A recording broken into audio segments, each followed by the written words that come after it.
റബ്ബേ, ഇതൊരു വീടാണോ? ഇവിടെ എന്താക്കിയതാണോ? 2 ദിവസം ഞാൻ ഇവിടെ ഇല്ലാത്തപ്പോ ഇവിടെ എന്താ അടിച്ചുകാരലൊന്നും ഇല്ലേ?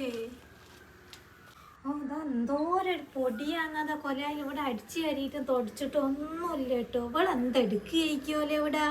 കുറച്ച് ദിവസം കാലിന് ഊരക്കൊക്കെ ഭയങ്കര ഒരു ആശ്വാസം ഉണ്ടായിന്. ഇനി ഇവിടെ വന്നേക്കൊണ്ട് ഇനിയിപ്പോ നേരം വെളുത്ത് അന്ത്യാന്നോളം പണിയേ ഉള്ളൂ. ഇതാരോട് പറയാനാ, എന്താക്കാനാ?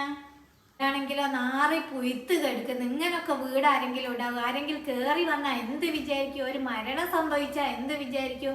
ഇങ്ങനൊക്കെ വീട് ഇട്ടേക്കാനോ? അത് ആരോട് പറയാനാ? ഓള കാര്യം മാത്രം നോക്കിയാൽ മതി. അങ്ങനൊന്നും ചെയ്യാൻ പാടില്ല. വീടൊക്കെ നോക്കി ശീലമാണോ? അതെങ്ങനെ? ആരും അതൊന്നും പഠിച്ചില്ലല്ലോ. അന്ന് പഠിപ്പിച്ചിട്ട് ഓലിട്ട് വിട്ടിട്ടുമില്ലല്ലോ. ഇന്നെ കൊണ്ടാവൂല പണിയെടുക്കാൻ. ഞാനിങ്ങനെ പണിയെടുക്കന്നെ. ഞാൻ അടുക്കളയിലൊക്കെ ഒന്ന് പോയി നോക്കട്ടെ എന്താ സ്ഥിതി എന്നുള്ളത്. ഇവിടെ ഒക്കെ വാരി വലിച്ചിട്ട് തിരുമ്പിയോ തിരുമ്പാത്ത ഇതൊക്കെ ഒന്ന് മടക്കിയോ ഒക്കെ ഒന്ന് വെച്ചുകൂടെ. ഒന്ന് അടുക്കളയിലേക്ക് പോയി നോക്കട്ടെ. അടുക്കളയിലൊക്കെ പോയിട്ട് നാറി കിടക്കുന്ന എന്തോ മടുക്കുണ്ട്. എന്തേതാണെന്ന് നോക്കട്ടെ. ഇന്നലെ ഞാനിതൊക്കെ ഒന്ന് കഴിച്ചിട്ടിട്ടൊന്നൊക്കെ ഒന്ന് വൃത്തിയാക്കട്ടെ. മരിയോളായിട്ട് പോയപ്പോ 10 മണിയാണ്ടോൾ നീക്കൂല.